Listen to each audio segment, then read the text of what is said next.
Halo teman-teman, kembali dengan saya lagi Felix. Masih membahas mengenai Donghua Shaolin. Setelah menunggu sekian lama, akhirnya turnamen Akademi Roh terbesar di dataran Doulo pun dimulai. Di putaran pertama kemarin, tim Sri Lanka yang dipimpin oleh Tang San berhasil mengalahkan tim kedua dari Akademi Tiando. Tentu perjalanan mereka masih sangat panjang untuk bisa menjadi juara. Namun seperti biasa, sebelum mulai saya akan berikan spoiler warning bagi kalian yang belum dan ingin menontonnya secara langsung. Baiklah, kalau kalian sudah siap, mari kita mulai. Pak, kami butuh bantuan, Pak. Kami terjebak lava di Corokoboan. Sebelum mulai videonya, saya ingin mengucapkan turut berduka cita yang sedalam-dalamnya atas musibah erupsi Gunung Semeru di Jawa Timur yang telah menimpa saudara-saudara kita. Bagi kalian yang ingin berdonasi untuk meringankan beban para korban, silakan kunjungi halaman resmi dari kitabisa.com. Link sudah saya tulis di deskripsi, dan di sana kalian bisa berdonasi mulai dari 10.000 ya. Dan insya Allah bantuan akan tersalurkan ke pihak yang tepat.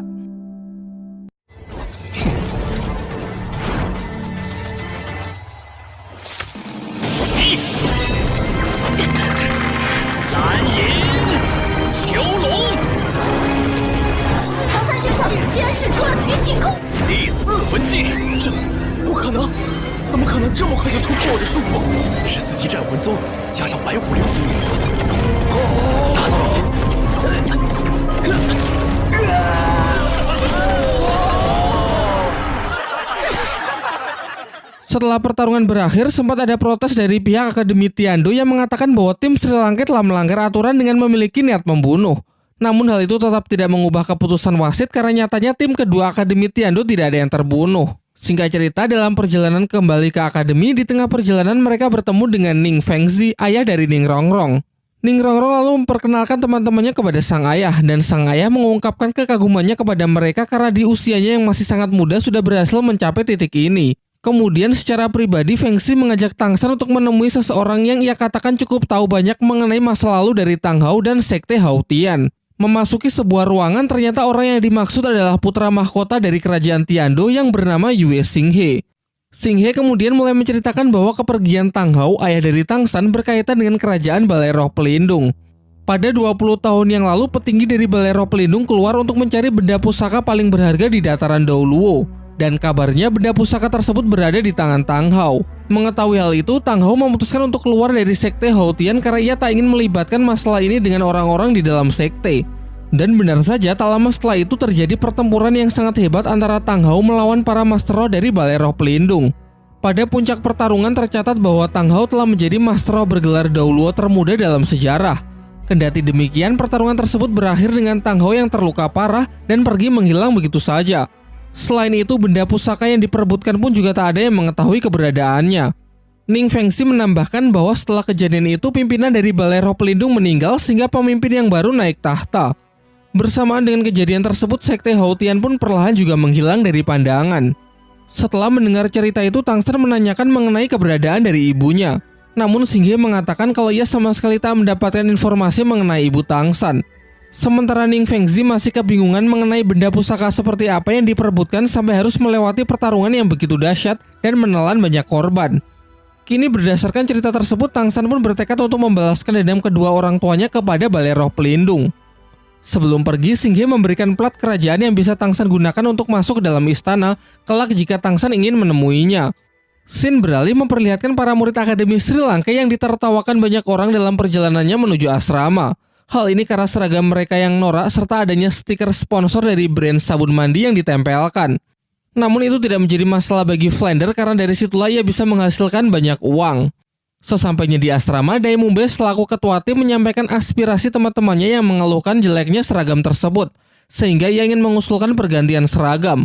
Sampai akhirnya Flander pun sepakat untuk mengganti warna seragam, namun dengan syarat ia akan tetap menempelkan sponsor dan mengambil 80% uang dari sponsor tersebut. Keesokan harinya, Master Xia mengajak Ning Rongrong untuk melakukan latihan khusus seperti apa yang pernah dulu ia jelaskan, yaitu berlatih sebuah teknik yang bernama kendali jantung terpisah, sebuah teknik yang sebenarnya merupakan teknik rahasia dari klan Ning Rongrong sendiri. Namun Ning Rongrong mengatakan kalau dulu ia hanya berlatih di tahap awalnya saja karena menurutnya teknik tersebut sangatlah sulit dan melelahkan. Master Xia pun sangat menyayangkan karena Ning Rongrong berhenti di tahap awal. Padahal teknik ini adalah teknik yang sangat penting bagi pemilik roh pelindung pagoda cahaya Kibo seperti dirinya. Pada dasarnya, teknik kendali jantung terpisah adalah teknik yang bisa digunakan untuk mengendalikan skill kekuatan roh yang berbeda secara bersamaan. Dalam sebuah pertarungan tim, pasti setiap anggota membutuhkan jenis support yang berbeda-beda. Dengan mempelajari teknik ini, maka Ning Rongrong bisa menggunakan skill dengan efek berbeda untuk memberikan buff kepada rekan satu tim sesuai kebutuhan. Misalkan saja Ning Rongrong bisa memberikan support kepada Tangsen berupa buff kekuatan, yang mana di saat bersamaan ia bisa memberikan buff pertahanan kepada Daimube sebagai penyerang di garis depan. Tentu hal ini selain bisa mengurangi konsumsi energi roh yang terlalu besar, juga bisa membuat strategi bertempur jauh lebih efektif. Kemudian Master Xiao menjelaskan maksud dan tujuannya mengajak Tangsen adalah supaya mereka bisa berlatih teknik kendali jantung bersama, karena teknik ini pasti akan sangat cocok untuk Tangsen sebagai pemilik roh pelindung ganda agar bisa meminimalisir terjadinya benturan kekuatan roh saat keduanya digunakan dalam waktu yang bersamaan. Namun pada awalnya Tangsen menolak karena teknik tersebut adalah teknik rahasia milik sektenya Ning Rongrong. Ia tentu paham betul mengenai aturan sekte yang mana jelas teknik rahasia tak boleh dipelajari oleh orang luar begitu saja. Kemudian Rongrong mengatakan kalau ia tak sedikit pun merasa keberatan, dan pasti begitu pula ayahnya karena Tangsen sudah banyak berjasa untuk ia dan sektenya. Untuk lebih meyakinkan Tangsen, ia pun segera bergegas untuk mendapatkan izin dari ayahnya terlebih dahulu. Sembari menunggu Ning Rongrong kembali, Tangsen menceritakan mengenai apa yang ia bicarakan dengan Ning Fengzi dan putra mahkota kepada Master Xiao. Setelah mendengar cerita dari Tangsen, Master Xiao sendiri juga tidak tahu mengenai benda pusaka apa yang sebenarnya diperebutkan kala itu. Sampai-sampai Balai Roh Pelindung mengerahkan seluruh kekuatan demi mendapatkannya. Lalu mengapa mundur begitu saja padahal belum mendapatkannya? Awalnya Tangsen sempat menduga kalau Balai Roh Pelindung mungkin mengincar tulang roh. Namun Master Xiao meragukan hal itu karena kalau memang benar pasti Balai Roh Pelindung tidak akan mundur begitu saja. Mengingat meskipun Tang Hao sangatlah kuat, masih mustahil ia bisa menang melawan Balai Roh Pelindung seorang diri. Alasan paling masuk akal adalah benda pusaka tersebut sudah rusak dan tidak bisa digunakan lagi. Mungkin saja seekor siluman roh. Namun lagi-lagi Master Xiao ragu karena bagaimana bisa Tang Hao memiliki hubungan dengan siluman roh, mengingat manusia adalah musuh bebuyutan dari siluman roh itu sendiri. Kini satu-satunya kunci untuk mengungkap seluruh kebenarannya adalah bertanya langsung kepada Tang Hao. Tak lama setelah itu, Ning Rongrong akhirnya kembali dengan membawa surat dari ayahnya yang berisi kalau Ning Fengzi mengizinkan Tangsen untuk mempelajari teknik rahasia milik sektenya. Singkat cerita, tiba giliran tim Sri Lanka untuk kembali bertarung. Diperlihatkan mereka tengah bersiap dengan seragam baru yang jauh lebih keren dari seragam hijau norak sebelumnya. Ketika mereka sedang semangat-semangatnya, tiba-tiba Master Xiao datang dan mengatakan kalau sebaiknya tim Sri Lanka mundur dari pertarungan hari ini karena yang akan menjadi lawan mereka adalah tim dari Sekte Perisai Gajah, yang mana tim ini sangat terkenal dengan pertahanan terkuatnya yaitu Roh Pelindung Mamut Berlian. Ia kemudian memberi mereka 3 pilihan. Yang pertama, mengaku kalah saja mengingat tim yang lolos adalah 5 besar, jadi meskipun kalah di satu pertandingan ini, tim Sri Lanka tetap bisa maju ke babak selanjutnya. Pilihan kedua, tetap bertarung dengan formasi sebelumnya, namun kemungkinan menang tak lebih dari 1%.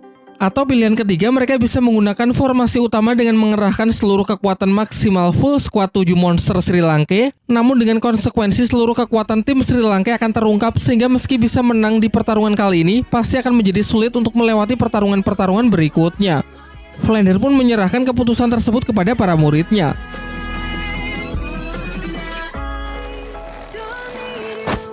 Dan dengan semangat yang membara, Daimube pun memutuskan untuk tetap maju melawan tim Perisai Gajah.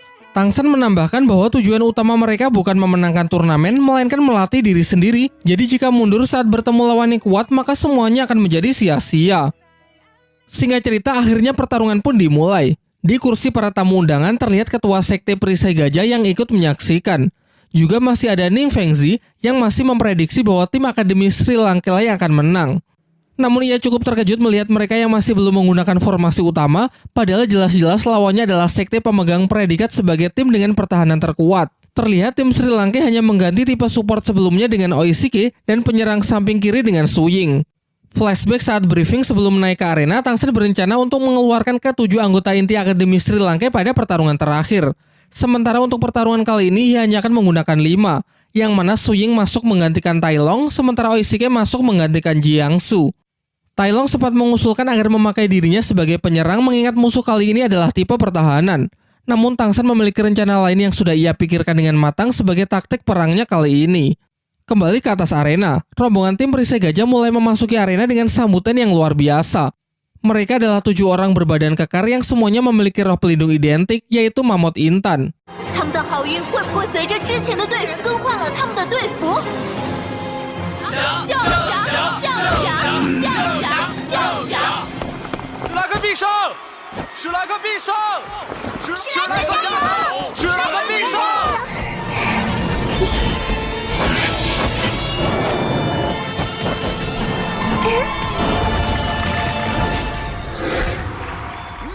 Setelah terdengar aba-aba dari wasit yang memulai pertarungan, tim perisai gajah pun secara serentak mengeluarkan skill pertamanya, yakni benteng tak tertembus. Dengan perisai sekuat intan, mereka maju untuk mendesak dan mendorong keluar anak-anak Sri Lanka. Menanggapi hal itu, Tang San segera bertindak mengeluarkan skill pertama ikatan tali akar rumput biru perak untuk menghentikan pergerakan musuh. Sayangnya skillnya tersebut dapat dihancurkan dengan sangat mudah, bahkan hanya dengan kekuatan fisik.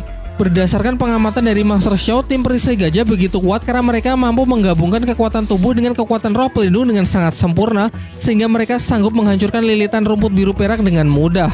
Sang ketua tim perisai gajah, meski terlihat unggul, ia tak sedikit pun menurunkan kewaspadaannya. Ia berencana untuk mempertahankan formasi untuk mendorong lawan agar bisa mengunci kemenangan. Kali ini Tang San menggunakan taktik baru, yakni mengendalikan seluruh anggota tim untuk menciptakan gerakan yang lebih harmonis dan terkontrol. Selanjutnya, ia memakan sosis terbang dari Oishike untuk memperluas pandangan dan jangkauan dalam mengantisipasi setiap gerakan musuh. Tentu rencana ini sudah Tang San perhitungkan secara akurat. Namun sebenarnya ia menyayangkan Tai Long yang harusnya berpeluang besar bisa menembus pertahanan lawan tidak bisa ia pakai karena tubuh Tai Long yang terlalu besar dan berat. Diperlihatkan tim perisai gajah yang cukup panik dengan kemampuan terbang lawan karena pertempuran udara adalah kelemahan mereka. Terdengar mereka ingin menggunakan jurus pamungkas, namun jurus pamungkas tersebut masih ingin mereka simpan untuk nantinya melawan tim yang jelas jauh lebih kuat. Sang ketua lalu mencoba memprovokasi Tang San agar segera menyerang. Namun berkat kekonyolan dari Oishike, justru tim perisai gajah yang terprovokasi. Tanpa pikir panjang, mereka pun bergegas untuk mengeluarkan jurus pamungkas yang sebenarnya mereka siapkan di final nanti. Jurus tersebut adalah putaran manusia yang ditembakkan dengan kecepatan tinggi yang langsung mengarah ke Daimubai. Saking kuatnya, Daimubai pun tak sanggup menahannya dengan barir harimau putihnya. Pertahanan Tang San pun akhirnya mampu ditembus, formasinya telah diacak-acak dan mereka terus digempur oleh serangan-serangan beruntun.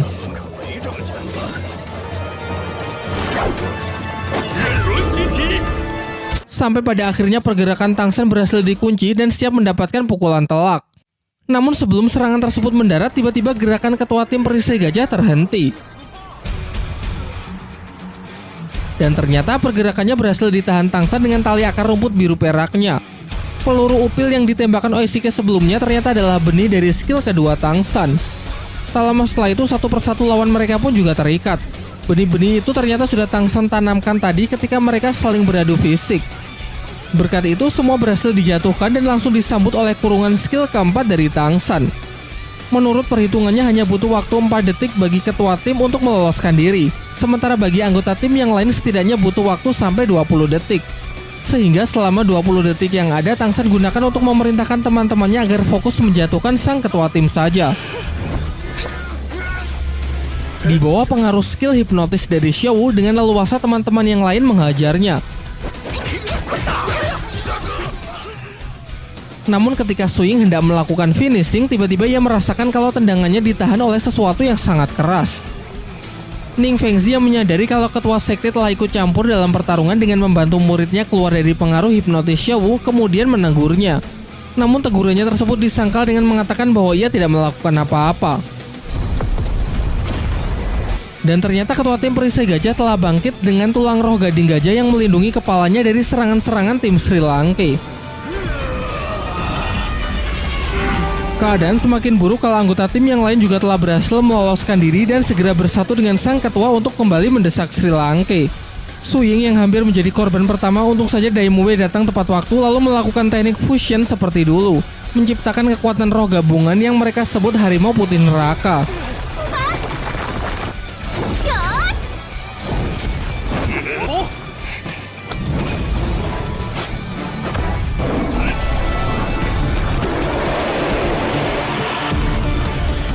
Dengan penuh percaya diri, ketua tim perisai gajah mencoba menerobosnya, namun sayangnya ia tak cukup kuat dan justru mematahkan kaki dan tangannya sendiri akibat benturan tersebut.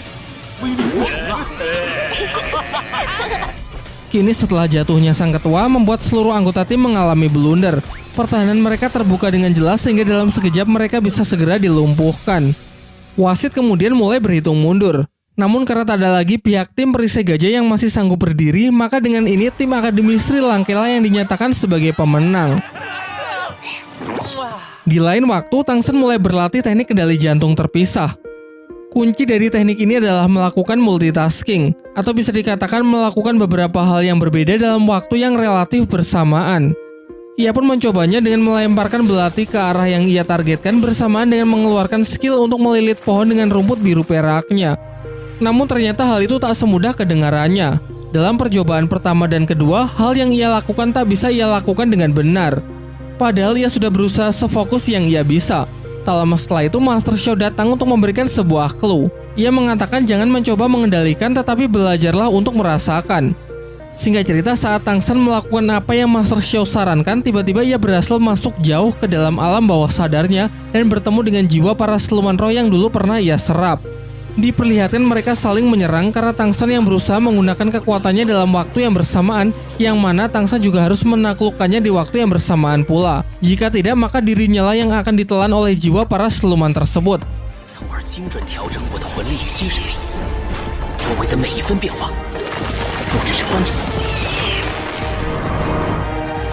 Setelah berusaha keras, akhirnya Tangsen bisa menaklukkan mereka semua dan telah berhasil mencapai tahap tertinggi dari teknik kendali jantung terpisah.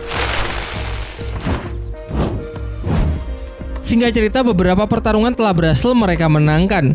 Dan semenjak pertarungan melawan tim perisai gajah, belum ada lawan yang setangguh mereka. Hal ini membuat tim Sri Lanka menjadi idola baru dan mendapatkan predikat sebagai salah satu kandidat juara terkuat. Hari ini Master Xiao mengajak semuanya pergi ke arena untuk menyaksikan pertarungan tim Lighting, sebuah tim elemen petir yang Master Xiao katakan patut untuk diwaspadai. Dalam perjalanan, Master Xiao menjelaskan kalau setidaknya ada 5 tim yang harus mereka benar-benar waspadai, yaitu Akademi Chen Feng, Akademi Chihuo, Tian Sui, Lighting, dan Perisai Gajah. Kelima tim tersebut sering dikatakan sebagai 5 Akademi Elemen. Sesuai sebutannya, masing-masing anggota tim bertarung menggunakan elemen yang sama. Tangsen kemudian bertanya mengapa Master Roh dengan elemen yang sama membentuk sebuah tim. Kalau alasannya untuk memaksimalkan kekuatan, maka di waktu yang bersamaan kelemahan mereka juga sangat terlihat jelas. Misalnya saja tim Perisai Gajah. Mereka bersatu untuk memperkuat pertahanan, namun di sisi lain kelemahannya terlihat jelas, yaitu tidak adanya variasi dalam melakukan serangan. Master Xiao kemudian menjelaskan bahwa dalam dunia roh terdapat 2 aliran yang dianut, yaitu aliran sejenis dan aliran campuran. Aliran sejenis berpendapat kalau seorang Master Roh harus fokus untuk memaksimalkan satu jenis kekuatan roh saja.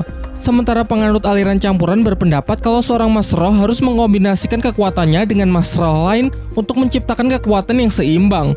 Sebenarnya masih terdapat aliran ketiga yang dianut oleh Balai Roh Pelindung yang disebut aliran pembaruan.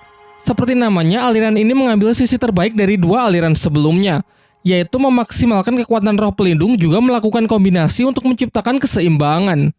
Dengan menganut aliran yang terlihat begitu sempurna, Master Xiao mengatakan kalau kekuatan dari Balai Roh Pelindung benar-benar tak terbayangkan. Mendengar itu, Tangsen menjadi semakin geram dengan Balai Roh Pelindung yang telah mencelakakan kedua orang tuanya. Ia pun kemudian meminta izin untuk pergi berlatih lagi agar bisa memaksimalkan kekuatannya. Terlihat di sana juga ada seorang Master Roh yang bernama Xinian yang diam-diam mengamati Tangsen. Ia merupakan salah satu petinggi dari Akademi Changhui. Kalau kita ingat dulu Akademi Changhui pernah dipermalukan oleh anak-anak Sri Lanka, sehingga tensi dari pertemuan mereka kali ini pasti akan sangat memanas. Dalam perjalanannya, Tangsen merasa suatu keanehan, yang mana ia telah berjalan cukup jauh namun tak kunjung sampai ke tempat akademi.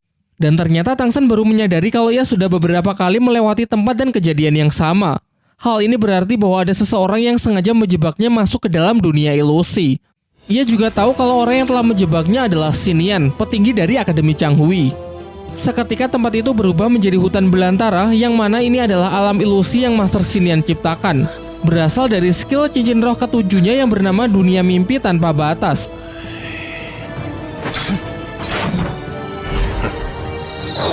Jelas saja serangan Tangsen di sini juga sama sekali tidak berguna, karena wujud fisik dari Xinian pastinya berada di luar jangkauan Tangsen. Membuat pertahanan dari rumput biru perak pun juga percuma karena dapat Xinian patahkan dengan sangat mudah.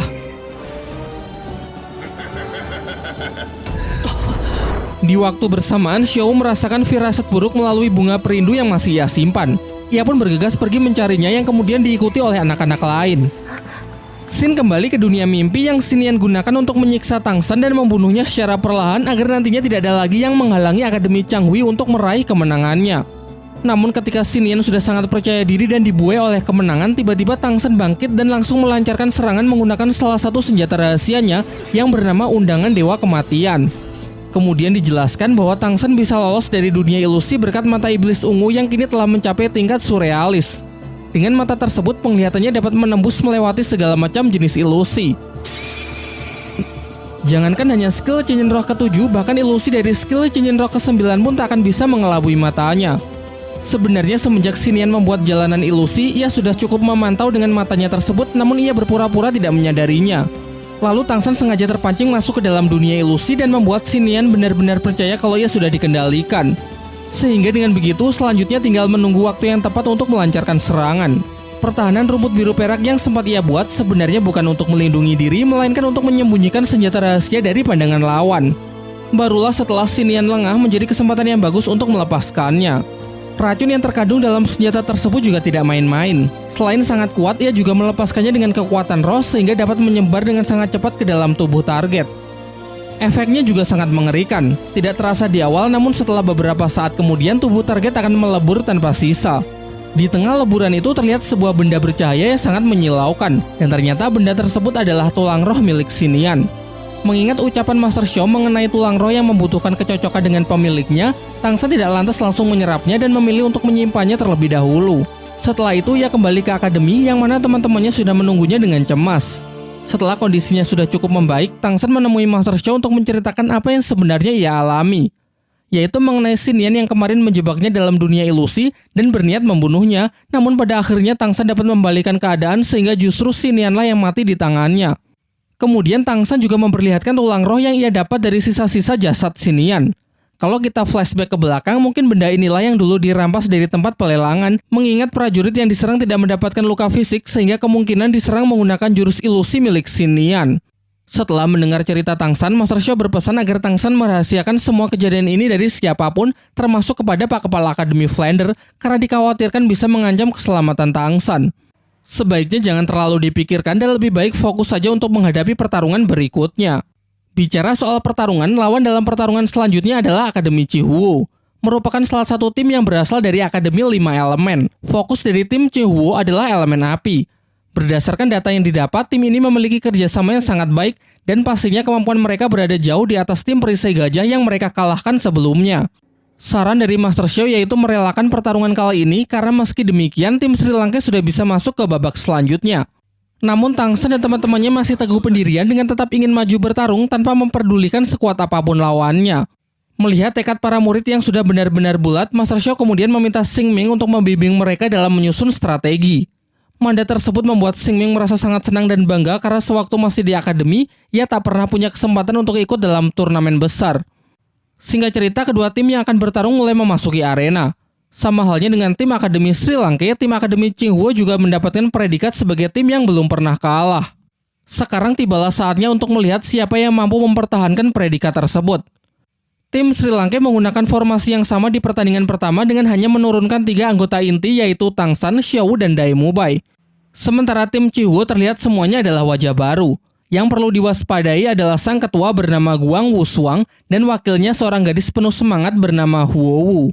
Walaupun semua anggota berelemen api, namun masing-masing dari anggota memiliki tipe berbeda yang saling melengkapi. Seperti adanya tipe support, tipe pengendali, dan tipe penyerang. Setelah wasit pertandingan selesai menghitung mundur, tim Chihuo pun segera menunjukkan kekuatannya masing-masing dan bersiap merapatkan formasi. Wushuang menganggap remeh Tang San sebagai tipe pengendali jenis tumbuhan yang jelas tak akan ada harapan untuk bisa melawan tipe elemen api seperti timnya. Pertarungan pun dimulai dengan tipe support Chihuo yang memberikan dukungan buff kepada seluruh divisi penyerang.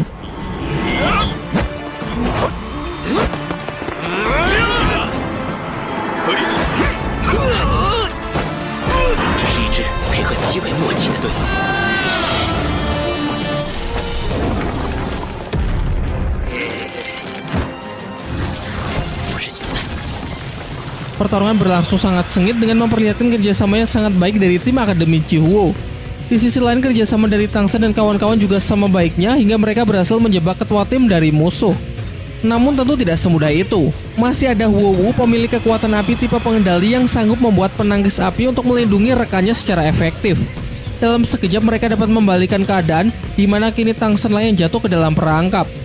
Ternyata sedari awal Wu Shuang memang sengaja masuk ke dalam jebakan Sri Lanka untuk memancing para penyerang utama mendekat yang kemudian dihempaskan sehingga hanya tersisa Tang Shen seorang diri.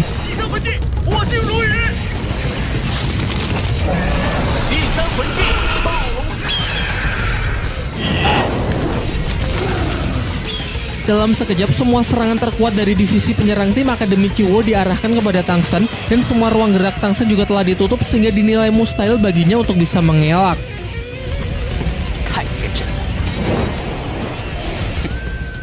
Namun jangan lupa kalau Tang Shen adalah satu-satunya Master Roh yang tidak cuma mengandalkan kekuatan dari roh pelindung. Dengan mata iblis ungu yang mampu melihat celah sekecil apapun, serta dikombinasikan dengan teknik langkah tanpa bayangan, dengan mudah ia dapat melewati semua serangan tersebut. Bahkan para Master Roh kelas atas pun dibuat sangat takjub dan keheranan karena selama ini mereka belum pernah menyaksikan gerakan sehebat itu tanpa adanya keterlibatan dari kekuatan roh pelindung.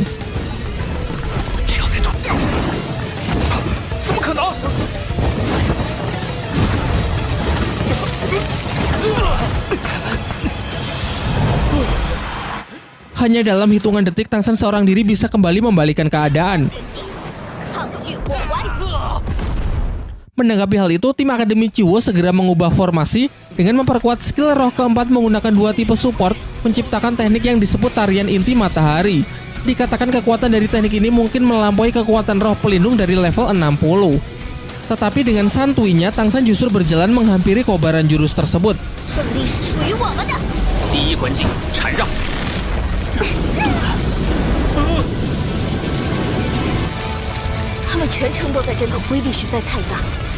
Bukannya tanpa perhitungan yang matang, berkat 2 tanaman obat langka yang pernah ia konsumsi, kini pertahanan rumput biru perangnya telah memiliki ketahanan terhadap air maupun api.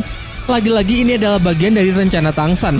Ia sengaja memancing lawan agar mengeluarkan teknik terkuat untuk menguras energi mereka. Sehingga ketika ia mengurung mereka ke dalam kandang skill keempatnya, energi mereka tak akan cukup untuk bisa menghancurkan kandang tersebut. Menyadari hal itu, dengan berat hati mereka pun akhirnya mengaku kalah dari tim Akademi Sri Lanka.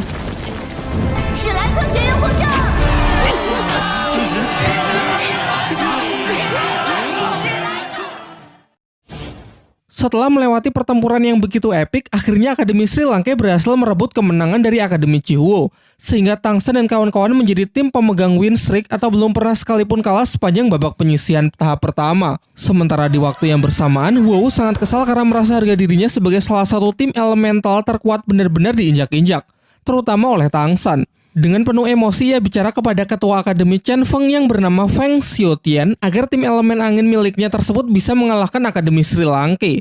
Dan jika Feng Xiaotian berhasil, maka ia berjanji akan bersedia menjadi pacarnya. Tentu ucapan itu membuat Feng Xiaotian begitu bersemangat karena sejak dulu ia memang sangat menyukai Huowu. Sementara itu, Master Xiao semakin mencemaskan Tang Shen karena di pertarungan terakhir Tang Shen sudah terlalu banyak mengungkapkan kekuatannya sehingga dikhawatirkan akan sulit untuk menghadapi pertarungan-pertarungan berikutnya. Dengan alasan itu, Master Xiao menyarankan agar Tang Shen tidak ikut dalam pertarungan berikutnya. Namun berkat tekad Tang Shen yang begitu kuat untuk tetap bertarung serta didukung oleh Dai Mubai dan Guru Xingming, Master Xiao pun mengizinkannya. Master Xiao lalu mengumumkan bahwa tim yang akan menjadi lawan Akademi Sri Lanka berikutnya berasal dari Akademi Changhui. Pada awalnya, Dai Mubai dan yang lain beranggapan kalau pertarungan kali ini pasti akan dengan mudah mereka menangkan. Tetapi Master Xiao berpesan agar jangan pernah meremehkan siapapun yang akan menjadi lawan mereka. Mang Hojun kemudian memohon agar ia diizinkan ikut dalam pertarungan kali ini, mengingat sejauh ini ia belum pernah sekalipun berpartisipasi di dalam arena. Namun Master Xiao tidak memberinya izin karena baginya kekuatan roh pelindung Phoenix Api milik Mang Hojun sangatlah spesial sehingga masih perlu dipertahankan untuk nanti dipakai di waktu yang tepat. Dalam perjalanan menuju arena, mereka sempat ditemui oleh Feng Xiaotian. Ketua dari tim Akademi Chen Feng tersebut berpesan kepada Tang Shen agar jangan sampai mereka kalah melawan Akademi Changhui, karena nanti tim Chen Feng lah yang akan mengalahkan tim dari Akademi Sri Lanka agar Huowu bersedia menjadi pacarnya.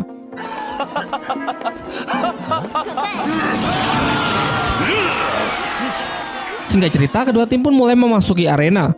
Tim Sri Lanka maju tanpa tipe support yang mana posisi dari Jiangsu kini digantikan oleh Su Ying. Menggunakan formasi yang telah Tangsan rencanakan, mereka sangat yakin bisa memenangkan pertarungan. Sementara Akademi Changhui juga tidak ingin kalah karena mereka masih memikul dendam yang sangat besar atas penindasan yang dulu pernah anak-anak Sri Lanka lakukan kepada mereka.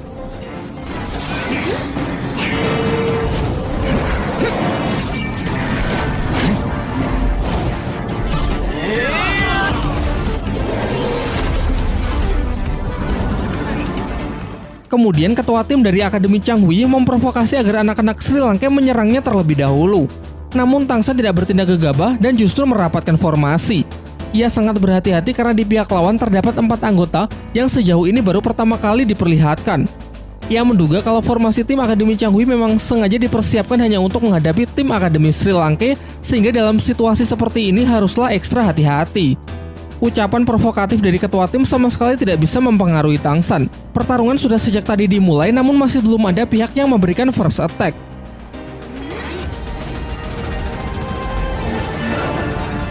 Sampai akhirnya semua yang hadir digemparkan oleh teknik penyatuan kekuatan dari 7 Master Roh yang ditujukan oleh tim Akademi Changhui. Selama ini sudah pernah diperlihatkan penyatuan roh dari 2 orang dan 3 orang, namun jika itu 7 orang sekaligus tentu menjadi hal yang sangat luar biasa. Bahkan kabarnya di seluruh dataran Dauluo belum pernah ada yang bisa melakukannya. Setelah penyatuan selesai, tim Akademi Changhui melepaskan sejumlah asap yang mereka sebut jurus ilusi 7 Asura. Jurus ini memiliki kemampuan untuk menyerang mental lawan dengan menjebak mereka masuk ke dalam dunia ilusi. Menyaksikan hal itu, Kepala Akademi Flander berniat untuk segera menghentikan pertarungan karena jika diteruskan maka murid-muridnya bisa mati. Namun Master Xiao mencegahnya dengan mengatakan bahwa ia sangat yakin kalau Tangsan masih bisa mengatasinya. Ia lalu menjelaskan bahwa sebenarnya ini bukanlah teknik penyatuan kekuatan roh pelindung yang sebenarnya, melainkan teknik yang hanya memusatkan kekuatan roh ke 1 Master Roh saja. Teknik penyatuan roh pelindung dapat menciptakan kekuatan baru yang sangat kuat. Sementara teknik dari anak-anak Akademi Changhui hanya menyalurkan kekuatan roh ke 1 orang untuk memperkuat skillnya. Namun meskipun demikian, para murid Akademi Sri Lanka tetap kesulitan untuk bisa mengelak dari serangan ilusi tersebut. Tentu saja kecuali Tangsan. Ia memiliki teknik mata iblis ungu sehingga tak ada satupun jenis ilusi yang bisa mengelabui pandangannya. Menurutnya, jika dibandingkan dengan teknik ilusi mimpi tak terbatas dari Master Xinian yang pernah ia kalahkan, teknik dari tim Akademi Changhui ini jelas masih jauh lebih lemah. Dan benar saja, ketika sang ketua tim hendak melancarkan serangannya di dalam dunia ilusi buatannya sendiri, Tangsan berhasil menghentikannya. Bagaimanapun juga, ilusi hanyalah semacam kebohongan visual saja. Jika kebohongan berhasil ditembus, maka teknik itu akan berbalik menyerang penggunanya. Ketika teknik tersebut berhasil ia patahkan, Tangsan kemudian menyerang teman-temannya sendiri agar pihaknya tidak terlalu disalahkan ketika para murid Akademi Changhui nanti terluka parah.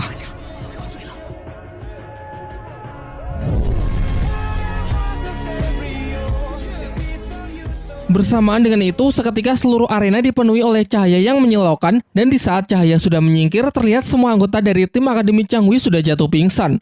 Sedangkan pihak Tangsa juga terluka namun masih bisa tersadar, sehingga dengan ini Akademi Sri Lanka kembali dinyatakan sebagai pemenang. Walaupun semua yang hadir tidak tahu pasti apa yang sebenarnya sudah terjadi.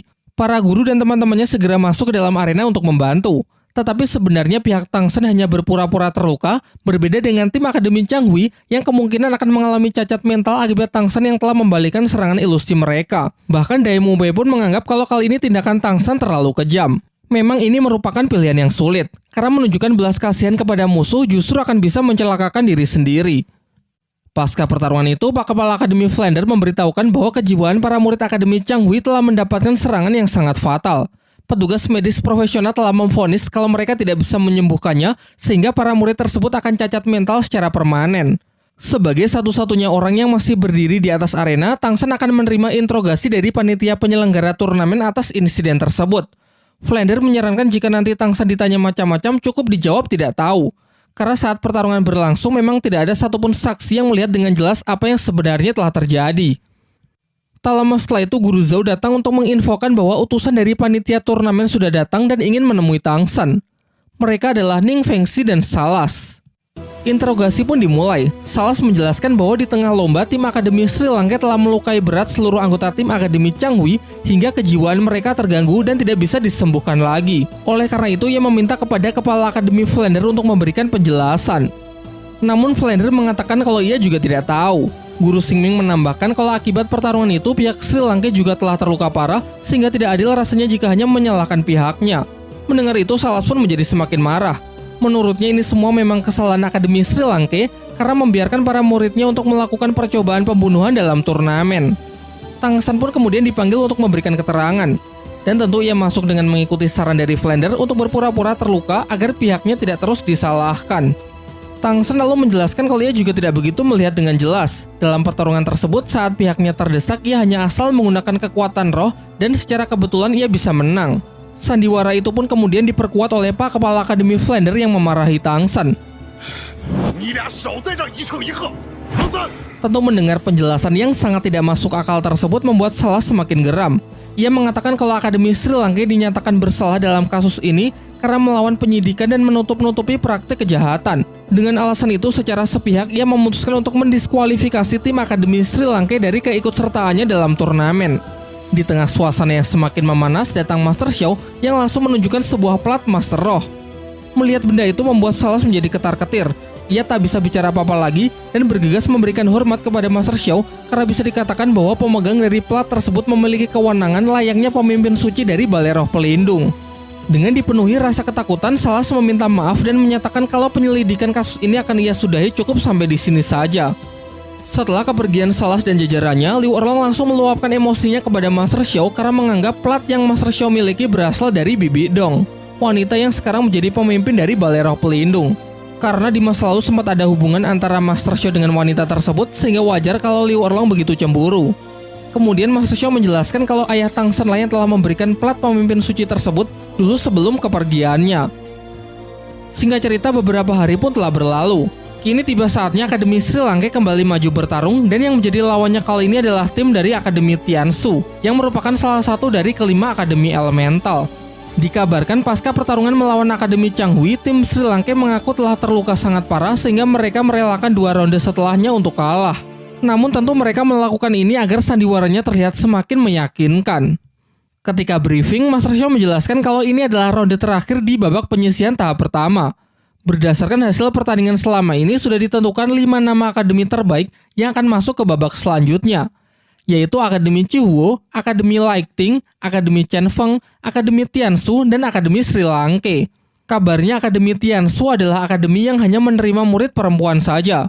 Semuanya adalah pemilik roh pelindung identik, yakni kekuatan untuk memanipulasi es.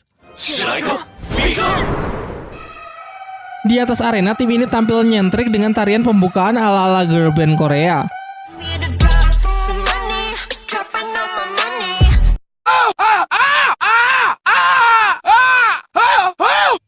Yang perlu diwaspadai dari tim ini adalah sang ketua yang bernama Sui Bing-er, Master Roh tipe pengendali sama seperti Tangsan. Ditakutkan kalau Tangsan kali ini akan bertemu dengan lawan yang sepadan. Meskipun lawan mereka dikenal sangat kuat yang dengan mudah bisa mengalahkan Akademi Chihuo, pihak Tangsan masih percaya diri dengan hanya menggunakan formasi yang sama dengan babak penyisihan ronde pertama.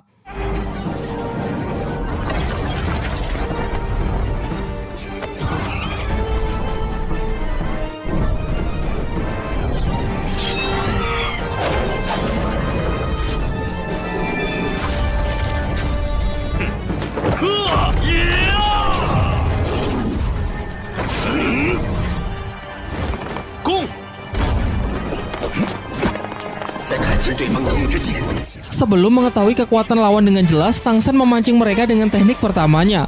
Namun Bing-er juga bertindak cepat dengan mengeluarkan skill tipe pengendalinya, yakni kurungan es yang langsung bisa menargetkan 4 anggota tim Sri Lanka sekaligus secara akurat. Ia berencana memanfaatkan tali akar Tangsan untuk memperluas jangkauan serangan sehingga dengan terpaksa Tangsan harus menarik kembali tekniknya tersebut. Dengan sejumlah energi roh yang mobile lepaskan, ia berhasil keluar dari teknik kurungan es dan langsung melancarkan serangan menggunakan tembakan gelombang harimau. Serangan tersebut cukup kuat untuk menembus pertahanan dari Bing-er sehingga memberikan waktu kepada Tangsan untuk bisa meloloskan diri.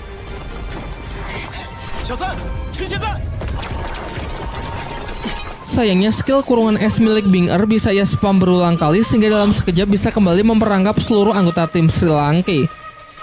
Bahkan karena saking cepatnya teknik teleportasi milik Xiao dan kecepatan dari Jingling sama sekali tidak bisa menghindarinya. Kali ini giliran Tai Long yang pertama kali lolos. Dengan pertahanan yang begitu kuat, ia bisa menahan seluruh serangan dan memberikan serangan balik yang cukup berarti. Kini fokus dari Bing Er adalah membatasi pergerakan dari Tang San, karena menurutnya Tang Sanlah otak strategi di balik Sri Lanka. Namun di saat titik fokus muncul, di saat bersamaan titik buta juga akan muncul. Hal inilah yang dimanfaatkan para penyerang samping yang juga telah berhasil meloloskan diri untuk menyerang Bing Er. Bing Er pun cukup dibuat kewalahan karena hanya terlalu fokus kepada Tang San sehingga kurang waspada dengan anggota tim yang lain. Tetapi strategi itu ternyata juga digunakan oleh Bing Er. Dengan fokus Sri Lanka yang hanya mewaspadai dirinya, mereka sampai tidak menyadari kalau salah satu anggota tim Tiansu tipe support yang bernama Suwu telah selesai mempersiapkan teknik yang sangat kuat. Terlihat tornado angin bercampur salju di tengah-tengah arena yang membuat suhu sekitar menurun secara signifikan. Sebuah teknik support yang bukan untuk memperkuat rekan satu tim, melainkan berguna untuk melemahkan lawan. Karena telah sepenuhnya ditekan, Tang San sampai terpaksa menggunakan skill keempatnya sekalipun hal ini dapat langsung menguras energinya. Namun lagi-lagi Bing Er menggunakan teknik kurungan es yang sangat merepotkan karena memiliki kemampuan untuk mengejar lawan yang sudah ditargetkan. Tang San yang tidak bisa kabur memiliki ide untuk memanfaatkan skill keempatnya kandang biru perak sebagai bentuk pertahanan. Dari aba-aba Tang San, Mubaya diperintahkan untuk menggunakan serangan skill keempatnya, yaitu Meteor Harimau Putih untuk menggempur 4 anggota Bing Er yang sudah dalam perangkap.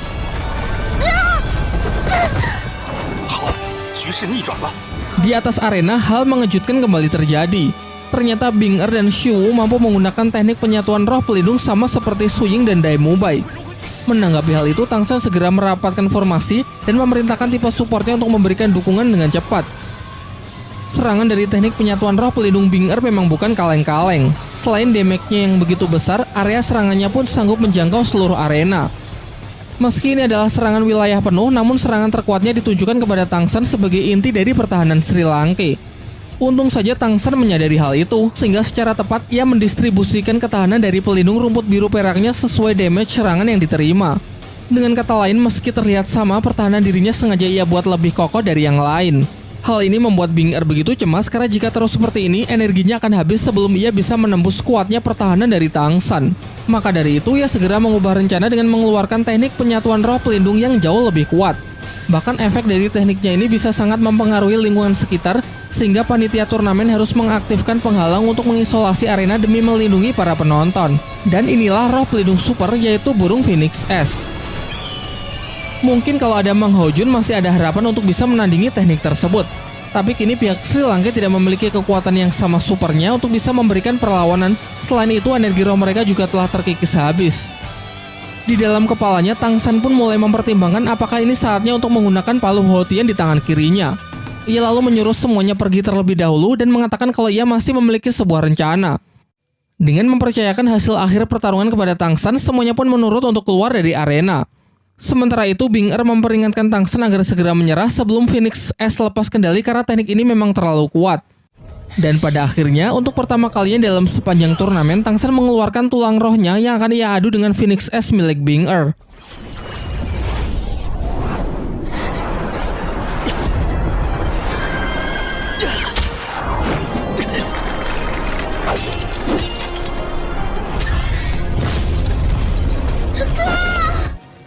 Bentrokan dari kekuatan mereka melepaskan energi yang sangat besar. Diperlihatkan pasca benturan tersebut, pecahan dari teknik Bing Er membekukan seluruh arena dan kemudian merobohkannya. Badai salju yang terbentuk membuat sebagian besar penonton tidak bisa melihat dengan jelas apa yang sebenarnya terjadi. Bing Er kemudian mengaku kalah dari Tang San. Namun Tang San menjelaskan alasan ia bisa bertahan dari teknik Bing Er karena tanaman obat yang pernah ia konsumsi. Oleh karena itu, ia tidak mau mengakui kemenangan karena kekuatannya tersebut tidak murni berasal dari roh pelindungnya. Bahkan ia terpaksa menggunakan tulang roh yang sebenarnya ingin ia persiapkan di final nanti. Karena kedua belah pihak sama-sama mengaku kalah, maka wasit pun mengumumkan hasil dari ronde kali ini adalah seri. Setelah melewati berbagai macam pertempuran yang sangat panjang, akhirnya babak penyisihan tahap pertama pun telah selesai. Kaisar Kerajaan Tiando mengumpulkan 5 akademi terpilih untuk memberikan mereka penghargaan sebelum melanjut ke babak penyisihan tahap kedua. Ia juga berjanji untuk memberikan hadiah siluman roh berusia puluhan ribu tahun kepada 3 orang peserta dengan performa terbaik nanti setelah turnamen benar-benar berakhir. Ketika rombongan Sri Lanka dalam perjalanan kembali ke akademi, Tangsan dipanggil oleh Wowu yang masih tidak terima dengan kekalahannya. Ia pun kini menantang Tangsan untuk kembali berduel tanpa menggunakan kekuatan roh pelindung.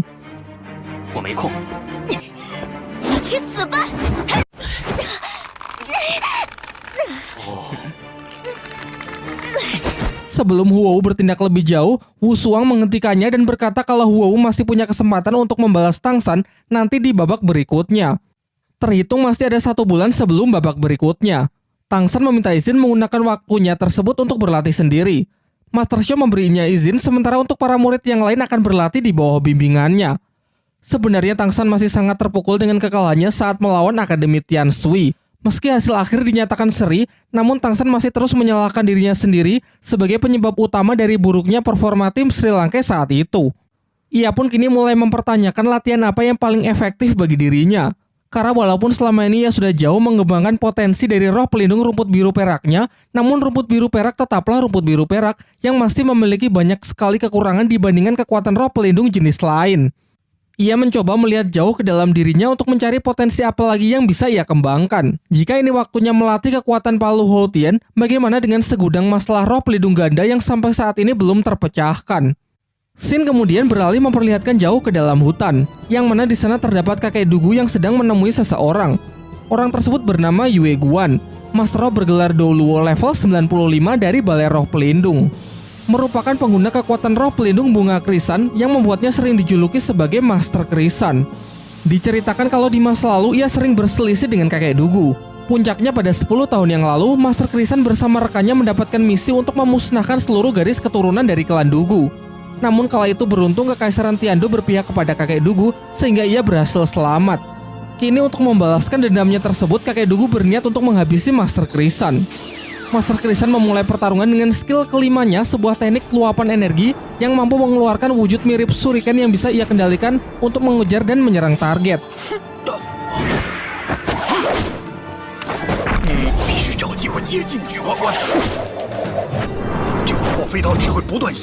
Merasa tidak akan menguntungkan jika harus bertarung jarak jauh, kakek dugu pun mencari celah untuk mendekatinya.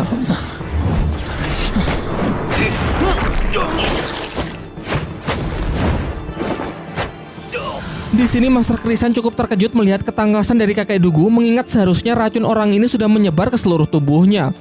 Ia belum tahu kalau berkat Tangsan kini zat yang meracuni kakek dugu sudah hampir 100% menghilang. Karena kakek dugu telah mengikuti saran dari Tangsan untuk menyimpan racun di dalam tulang roh.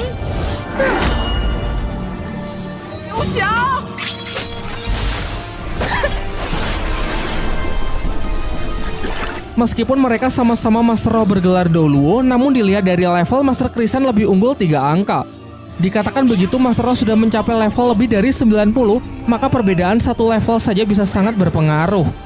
Hal ini terlihat saat mereka tengah mengadu kekuatan roh, kakek dugu nampak yang berada dalam posisi terdesak.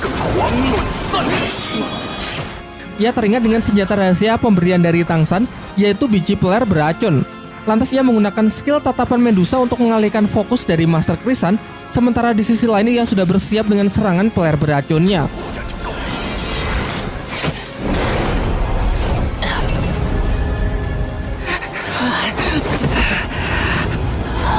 Rencana tersebut akhirnya berhasil melukai Master Krisan yang sempat lengah sehingga ia terpaksa mundur karena meskipun racun tersebut tidak mematikan, tetap saja bisa melemahkan kekuatannya. Pasca pertarungan tersebut, kakek dugu pergi menemui Tangsan yang terlihat sedang overthinking, memikirkan potensi apa yang bisa ia kembangkan selanjutnya. Mengingat seiring bertambahnya level, kelemahan dari rumput biru perak pun juga akan semakin terlihat jelas. Kakek dugu kemudian memberinya motivasi dengan menjelaskan kalau rumput biru perak milik Tangsan jauh lebih kuat dari rumput biru perak biasa. Selain itu, dengan statusnya sebagai pemilik roh pelindung ganda, ia berpotensi besar untuk menjadi Master Roh bergelar Douluo termuda, bahkan jauh lebih kuat melebihi ayahnya sendiri. Di tempat lain, anak-anak Sri Lanka sedang berlatih. Di sana diperlihatkan Xiao yang kini akhirnya telah mencapai level 40. Mengingat ia adalah satu-satunya yang tidak memakan tanaman obat dari Tangsan, sehingga wajar jika ia cukup tertinggal dengan teman-temannya yang lain. Kembali ke Tangsan dan kakek dugu, ketika hari mulai gelap, kakek dugu mengajak Tangsan berjalan-jalan sambil menceritakan pertarungan tadi melawan Master Krisan, seorang Master Roh bergelar Douluo dari Balai Roh Pelindung. Ia sangat senang karena berkat senjata rahasia peler beracun dari Tangsan, untuk pertama kalinya ia bisa mengalahkan musuhnya tersebut. Kakek Dugu menjelaskan bahwa dengan menambahkan kekuatan roh pelindungnya ke dalam serangan senjata rahasia, ternyata bisa meningkatkan kekuatannya berkali-kali lipat. Dari cerita tersebut, Tangsan pun kini telah menemukan ide harus bagaimana latihan untuk dirinya selanjutnya, yaitu dengan mengkombinasikan kekuatan rumput biru perak dengan senjata rahasia. Ketika hari sudah gelap, Kakek Dugu mengajak Tangsan berkunjung ke wilayah kedutaan Balai Roh Pelindung yang berada di kota Tiando. Kalau dilihat-lihat, kekuatan militer di sini bahkan melebihi kekuatan militer dari kerajaan Tiando itu sendiri. Tangsan lalu menceritakan mengenai turnamen Akademi Roh Elit yang sedang akademinya ikuti. Sejauh ini ia sudah berhasil melewati babak penyisihan tahap pertama dan akan segera maju ke babak selanjutnya. Tangsan sangat optimis kalau timnya akan bisa menjadi juara pertama dalam turnamen tersebut, bahkan mengalahkan tuan rumah itu sendiri, yaitu Balai Roh Pelindung. Namun Kakek Dugu meragukan optimisme tersebut.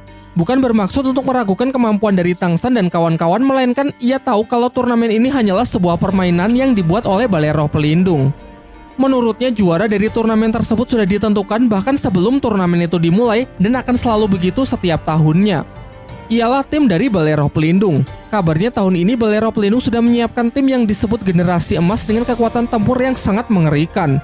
Terlebih lagi Balai Roh Pelindung telah menyiapkan hadiah, yaitu 3 tulang roh peninggalan leluhur mereka. Tentu hal itu tidak akan mereka lakukan jika tidak memiliki keyakinan bahwa pihaknya pasti akan menjadi juara. Tangsan kemudian masih berupaya meyakinkan Kakek Dugu dengan menunjukkan cincin roh puluhan ribu tahun miliknya. Tapi tetap saja bagi Kakek Dugu hal itu akan percuma. Berkas mengenai kekuatan Tangsan sekarang pasti sudah berada di tangan Balai Roh Pelindung, dan mereka akan menggunakan cara apapun untuk memastikan tim Balai Roh Pelindung keluar sebagai juara, meskipun harus menggunakan cara kotor, termasuk mencari kesempatan untuk membunuh peserta lain. Karena bagi Balai Roh Pelindung, hukum dan aturan hanyalah sebuah permainan, mengingat kekuasaan mereka di dataran dahulu adalah yang terbesar. Namun tekad Tangsan yang sudah benar-benar bulat menolak untuk menyerah dan bersumpah bahwa apapun yang terjadi, ia tidak akan pernah mundur. Ketika Tangsan baru sampai di akademi, ia sudah disambut oleh Xiao yang menunjukkan kalau kemampuan bertarungnya kini sudah jauh meningkat dari sebelumnya. Di saat mereka sedang mengobrol, mereka dikejutkan dengan ledakan kekuatan roh yang berasal dari dalam hutan tempat teman-temannya berlatih. Dan benar saja, Guru Liu Erlong tanpa menunjukkan sedikit pun belas kasihan mengajar Mubai dan yang lainnya untuk melatih mereka menghadapi situasi yang sulit. Ia menyampaikan kekecewaannya kepada para murid karena jeleknya kerjasama tim yang mereka lakukan. Tepat setelah itu bersama Xiao, Tangsan datang ke lokasi. Master Xiao kemudian menjelaskan kalau Guru Liu Erlong telah melatih teman-temannya selama beberapa hari terakhir. Namun tanpa adanya perlawanan sedikit pun membuat kondisi mereka menjadi sangat menyedihkan. Kini setelah kedatangan dari Tangsan, Guru Liu Erlong berharap tim Sri Lanka bisa bertahan sedikit lebih lama ketika melawannya. Mengikuti aba-aba dari Tangsan, ketujuh monster Sri Lanka pun berpencar untuk menyiapkan serangan kejutan.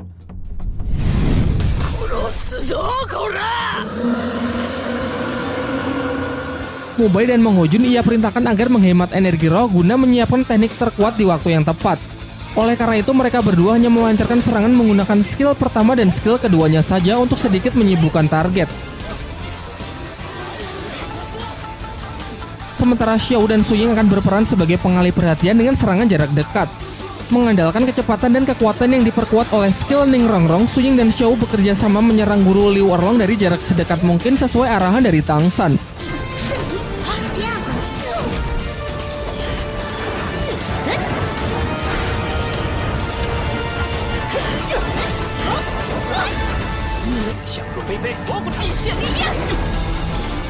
Setelah cukup mendesak lawan, tanpa jeda Tangsan melepaskan skill keempatnya, yaitu kandang rumput biru perak yang telah ia modifikasi untuk mengunci pergerakan dari Guru Liu Erlong.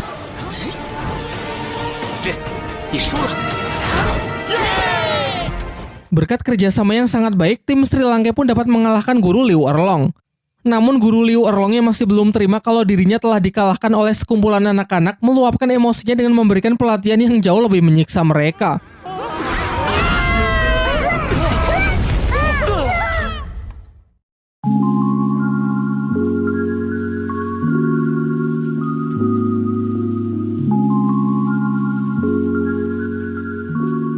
Nah, itulah tadi plot cerita Donghua Shaolin di beberapa episodenya. Sekarang saatnya kita membahas detail menarik, memberikan opini serta penilaian pribadi. Mungkin sebagian besar dari kalian sepakat kalau makin kesini problematika dari Donghua Shaolin menjadi semakin berat, yang mana banyak unsur politik di dalamnya. Diceritakan bahwa di seluruh dataran Daoluo, Balai Roh Pelindung adalah kekaisaran yang paling berpengaruh karena memiliki kekuasaan yang begitu luasnya. Kebusukan dari Balai Roh Pelindung sendiri sudah diperlihatkan kala mereka mendesak ketua sekte Hotien, yang mana adalah ayah Tangsan, untuk menyerahkan benda pusaka paling berharga, yaitu istrinya yang merupakan siluman roh berusia ratusan ribu tahun. Namun seperti yang diceritakan dalam episode kali ini, kerahasiaan cerita itu dijaga rapat-rapat oleh pihak Balai Roh Pelindung sehingga hampir tidak ada orang yang tahu cerita lengkapnya, termasuk benda pusaka apa yang sebenarnya diperebutkan. Masih membahas mengenai Balai Roh Pelindung. Pada era ini, turnamen Akademi Roh Elit yang disebut-sebut sebagai acara yang bertujuan memperkuat hubungan antar kerajaan dan sekte yang ada sebenarnya juga cuma akal-akalan dari Balai Roh Pelindung. Tentu tujuan utamanya bukan itu, melainkan untuk terus memantau kekuatan dari para master roh di setiap sekte dan kerajaan agar kelak tidak ada yang menjadi ancaman bagi kekuasaan Balai Roh Pelindung itu sendiri. Pada scene ini dijelaskan oleh kakek Dugu kepada Tangsan. Bahkan jika ada seorang peserta yang terlalu OP, maka kabarnya akan dibunuh secara diam-diam oleh asasin kiriman dari Balai Roh Pelindung. Menariknya, Feng Xiaotian sepertinya menyadari hal itu. Berbeda dengan Akademi Sri Lanka yang sangat ambisius untuk menjadi juara dan mengalahkan tim dari Balai Roh Pelindung, tim Chen Feng mengungkapkan bahwa timnya tidak berharap untuk melawan Balai Roh Pelindung. Baiklah, mungkin kali ini singkat saja. Kalau kalian punya pendapat lain atau detail menarik yang saya lewatkan, silakan menulisnya di kolom komentar ya.